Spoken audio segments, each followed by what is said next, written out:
Alright, in this video I want to update you about the motor I'm currently trying to slap together and just kind of what the plan is right now. The plan changes all the time, but we'll see what happens. So this is the motor that actually came out of my original 550 that I have built right now. It just lost compression, and I mean it would fire on it would kind of try to fire, but I'm assuming it didn't have enough compression to actually get running.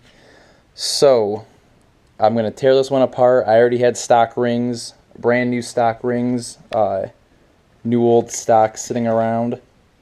So I figured why not throw them on there. I've got my base gasket and my head gasket.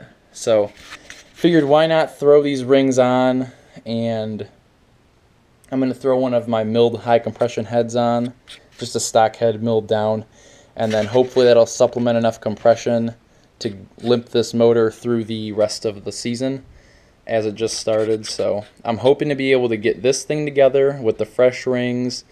I just cleaned up all the surfaces on this, and once I'm done with all that, I'm just going to put it back together again, put the milled head on it, and hopefully just going to run it again since this is still a complete motor. I'm thinking I'm going to use this SBN 38 on the 44 degree or 45 degree manifold, and that's that you don't have to run a spacer. So I'm probably just going to run that nice little small carb. All I'm going to have is the compression, which will probably only be, it died at 85, so the rings will add us some compression, and then the head will add some compression. So I'll be lucky if I get 120, which is stock compression, if I'll be able to push that out of it.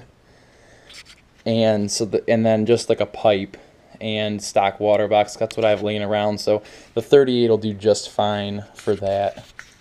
And so once all this is together, I'm actually going to slap this into the flat deck because I'm dying to try that and get some videos out to you guys about the flat decks, because YouTube doesn't have any videos of flat decks.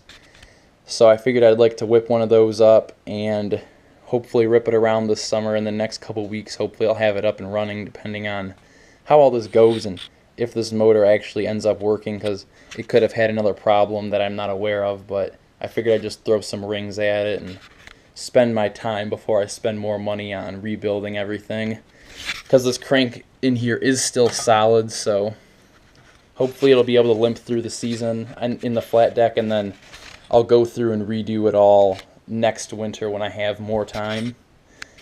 So that's kind of the situation with this right now, and I'll update you as things move along.